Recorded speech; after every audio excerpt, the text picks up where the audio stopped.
समस्त praise the Lord. आसतु आज जीवंत प्रतिज्ञायुक्त वाक्य माने देखिजिबा लूक 13 तार 11 12 13। आउ देख 18 वर्ष पर्यंत दुर्बलकारी आत्मा द्वारा आविष्ट जड़े स्त्री लोक सेठारे थिला। से कुब्जा होई कौनसी प्रकारे आपना को सड़ख करि पारु नथिला।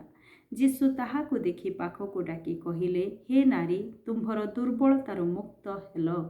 आउ से ताहा उपरे हाथ थोइले। सेथिरे से सेई क्षणी सड़ख होई ईश्वरको महिमा कीर्तन करबाकु लागिला। Praise the lord, hallelujah. प्रभु एठारे आमाने गोटे नारी विषय देखु, जो नारी की 18 वर्ष जाक एक दुर्बलकारी आत्मा द्वारा आविष्ट थिला। आउ से दुर्बलकारी आत्मा ताको एक प्रकार जंत्रणा दौथिला, कष्ट दौथिला। से निराश रे थिला। आउ से सड़ख होई छिड़ा हेई पारु नथिला बोले परमेश्वर का वाक्य लिखा जाए।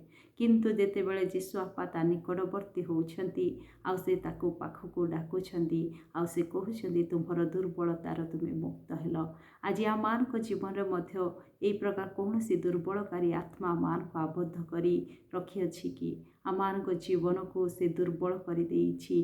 शारीरिक क्षेत्र रे, आत्मिक क्षेत्र रे, पारिवारिक जीवन रे कि आर्थिक क्षेत्र रे आज आमाने कुब्जा हो जाई अछु कि आमाने अनेक चेष्टा परे मध्य आमाने सड़ख हो पारु नाहु। आज आमाने भयभीत हेबा नाही। से 18 वर्षर दुर्बलकारी आत्मा द्वारा आविष्ट स्त्री लोक आज मुक्त हो पारिथिला। आज आपण मु मध्य मुक्त हो पारिबा।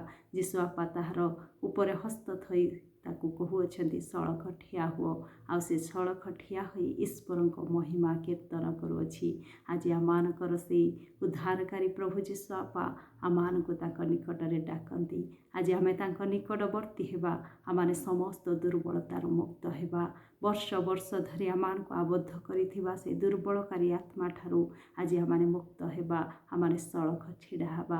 आर्थिक क्षेत्र रे हो, शारीरिक क्षेत्र रे हो, आत्मिक क्षेत्र रे हो, आज आमाने सड़ख होई ठिया हेबा। कारण सी आमानको सड़ख करी ठिया करिवे।